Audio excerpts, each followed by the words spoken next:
Nos encontramos en Buenos Aires, en la casa de una escritora a quien conocemos por muchos años, una escritora muy prolífica que se llama Paula Winkler.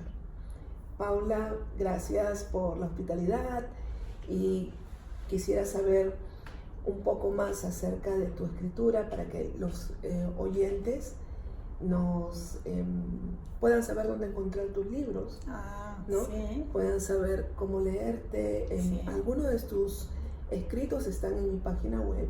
Sí. Y también los he visto en Letralia, Sí. de Venezuela.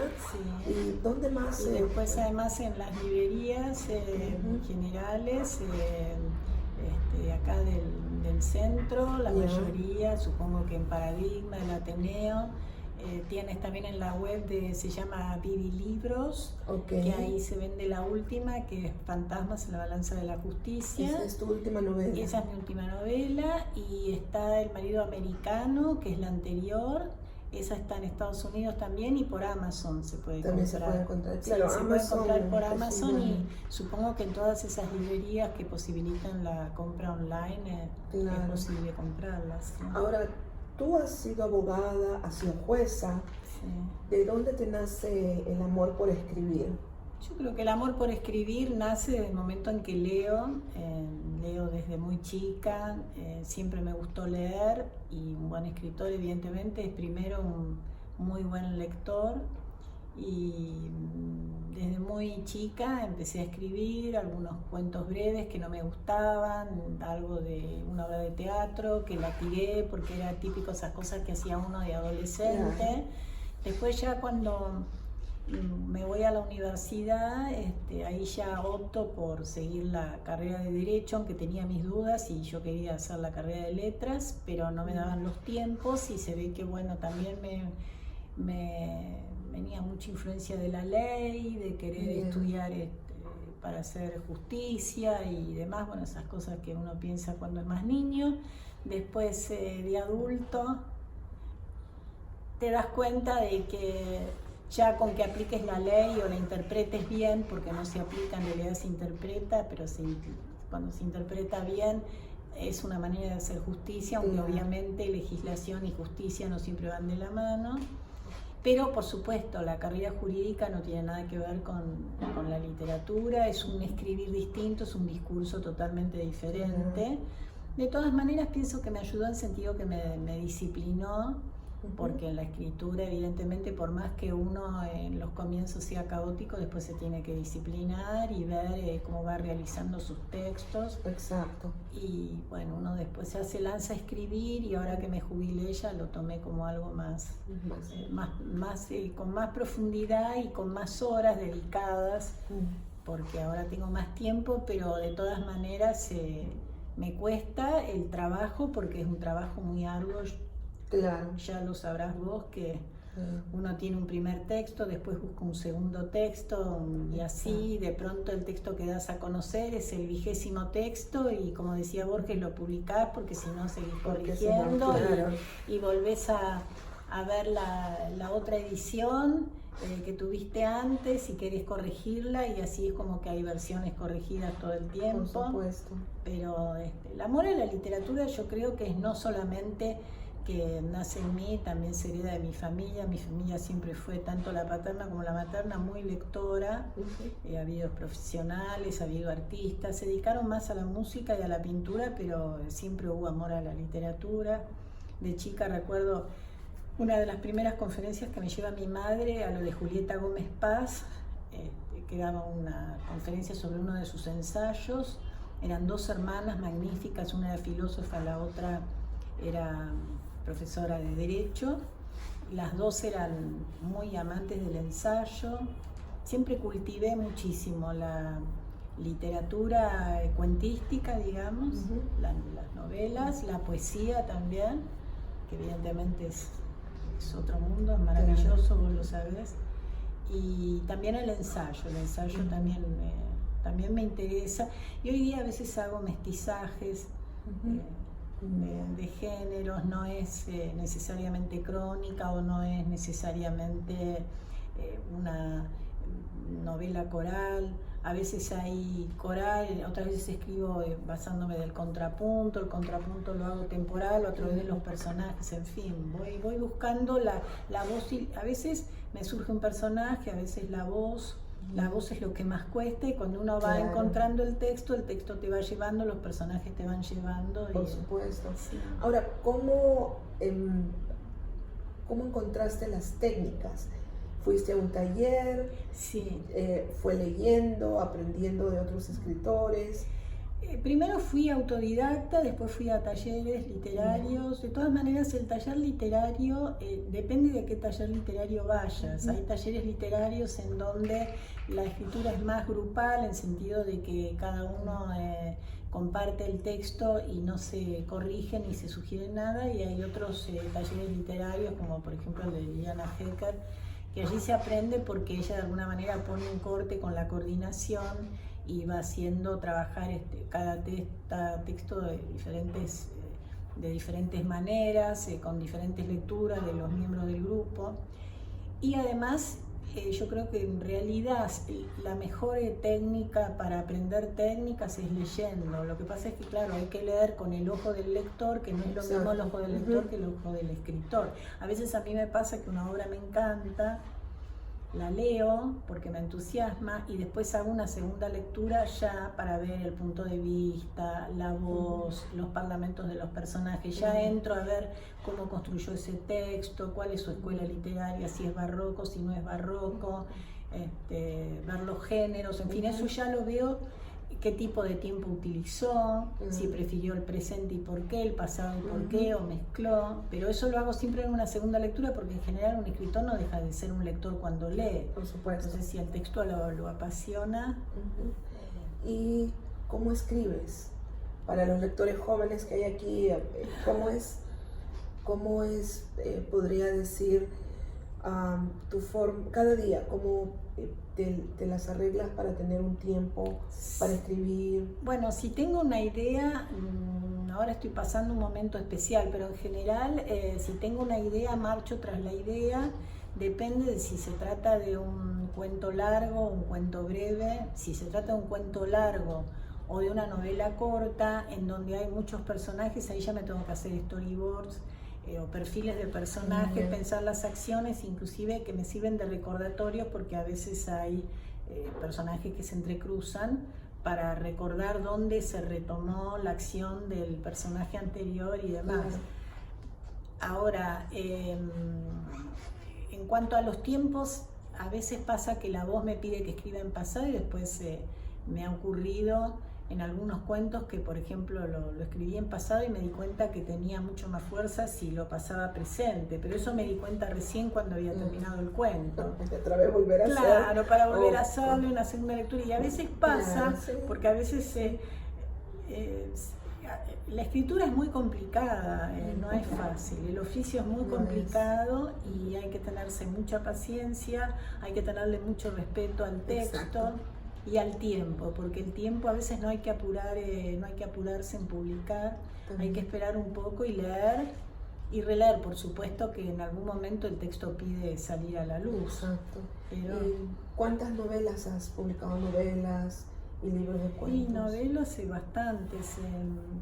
Novelas he publicado El vuelo de Clara, La avenida del poder, Cartas escritas en silencio para el viento, también bueno, estas dos últimas que son El marido americano y Fantasmas en la balanza de la justicia. Después he publicado cuentos. El primer libro de cuentos se llama Los muros, que es allá de los años de fines de los 80, principios de los 90. Y después publiqué un libro objeto que se llama Cuentos perversos y poemas desesperados, que es una historia hilada entre poesía y cuentística, es decir, son varios cuentos y varios poemas, pero que tienen como una hilación coherente entre ellos, en donde se puede terminar de leer e interpretar cuál es la historia final que se va construyendo a través de esa trama de los distintos cuentos y distintas poesías. Y como hay unas cartas que cada lector las puede abrir y sacar la carta y leer, quedó como un libro objeto, ¿no? Claro, qué bonito. Sí, sí. ¿Y cuáles son tus futuras obras? ¿En qué estás trabajando ahora? ¿Cuáles son tus proyectos? Y ahora estoy trabajando en una novela que hace el cruce entre la cultura argentina, porteña, y la cultura escandinava. Muy interesante. Sí, hace un cruce, bueno, a través es una especie empieza, en realidad empieza como una especie de breve crónica de viaje y termina siendo con los personajes que me atrapan y me llevan a su acción, una novela que va a terminar siendo una novela coral, así que me va a llevar más tiempo de lo que yo pensaba. Claro. Pero eso es lo que estoy escribiendo, ya voy por el 10º capítulo, de todas maneras yo soy de escribir y reescribir, claro. pero ya voy, ya veo más o menos hacia dónde voy. Claro. ¿Y poesía? Y poesía he escrito poemas que me han publicado, por ejemplo en la revista española Turia, me sacó uno o dos poemas, creo, ya no recuerdo, después publiqué esta antología de cuentos y poemas. O a veces lo que suelo hacer, por ejemplo, para la novela que estoy escribiendo ahora, introduzco algunos poemas que terminan de cerrar la idea sin la narrativa, sino que terminan la idea completándose o abriéndose los interrogantes de la idea a través de poemas. Por eso me gusta hacer mestizaje. De hecho, por ejemplo, en Avenida del Poder es una novela corta, pero dentro de esa novela hay algunos cuentos, algunos capítulos escritos como cuentos que pueden funcionar como un cuento autónomo, también unidos, forman parte de la trama de la novela. Qué bien. Paula, muchas gracias por darte el tiempo para responder mis preguntas. Al contrario, para mí fue un gusto que estuvieras conmigo tantos años que nos conocemos. No, ha sido fantástico. Buenos Aires es fantástico. Estoy absorbiendo mucho. De los porteños. Se me está pegando.